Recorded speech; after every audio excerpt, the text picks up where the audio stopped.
নমস্কার বন্ধুরা, আজকে আমি তোমাদের করে দেখাবো নরম তুলতুলে সুজির ভাপা পিঠে। এটা চালের ভাপা পিঠের থেকে কোনো অংশে কম হয় না। তো চলো আমি শুরু করি। প্রথমে নিয়ে নিলাম 1 কাপ নর্মাল সুজি।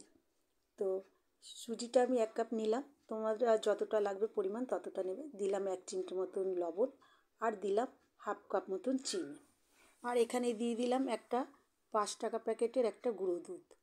তো এটা আমি ভালো করে মিশিয়ে নেব।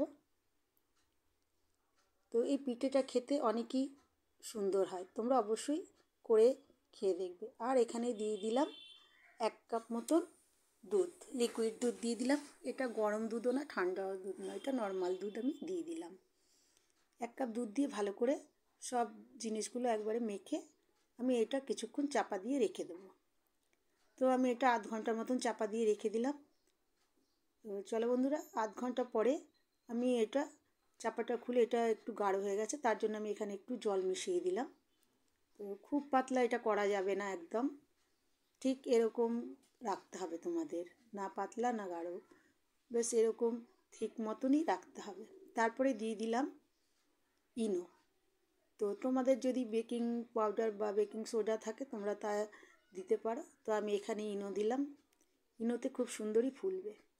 আর এখানে আমি 3টে ছোটো সাইজের বাটি নিয়ে নিয়েছি। তোমাদের যদি কেকের কোনো বাটি থাকে তোমরা তাতেও করতে পারো। আর আমি এদিকে একটা নারকেলের পুর করে রেখেছি গুড় দিয়ে। তো আমি এখানে 1 হাতাটাও একটু কম দিলাম, আর এখানে এই নারকেলের পুরটা দিয়ে দিলাম। এরপরে আমি ওপর দিয়ে আবারও সুজির ব্যাটারটা দিয়ে দেবো। তো এটা আমি হাফ বাটি করে রেখেছি। যখন এটা হবে ভাপা পিঠেটা, তখন দেখবে ফুলে অনেকটাই বড় হয়ে যাবে। তার জন্য পুরো বাটি ভরে দিলাম না, হাফ বাটি দিলাম।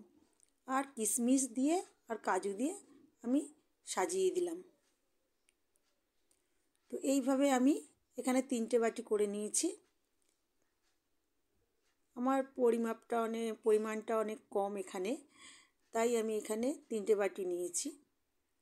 তোমরা যতটা করতে চাও ততটাই করতে পারো। তো দেখো আমার বাটি 3টে হয়ে গেছে। আর এদিকে আমি গ্যাসের উনুনে কড়াই বসিয়ে দিয়েছি, তার মধ্যে জল দিয়ে দিয়েছি, আর এরকম একটা ছিদ্রযুক্ত থালা নিয়ে নিয়েছি। তার উপরে আমি এই বাটিগুলো বসিয়ে দিলাম, আর এই ঢাকনাটা দিয়ে ঢেকে দিলাম। আর এই ঢাকনার যে ছিদ্রটা ছিল সেটা আমি একটা লবঙ্গ দিয়ে ভালো করে আটকে দিয়েছিলাম, যাতে ভাপটা না বেরিয়ে যায়। দেখো আমার ভাপা পিঠেগুলো রেডি হয়ে গেছে। চলো আমি তোমাদের এটা ছুরির সাহায্যে তুলে দেখাচ্ছি। দেখো কত সহজে এই পিঠেটা উঠে যাচ্ছে, আর দেখতেও অনেক সুন্দর লাগছে। তো বন্ধুরা, আমার রেসিপিটা তোমাদের যদি ভালো লাগে তো লাইক, শেয়ার, কমেন্ট আর আমার চ্যানেলটা ফলো করে দিও। টাটা বন্ধুরা, ভালো থাকো।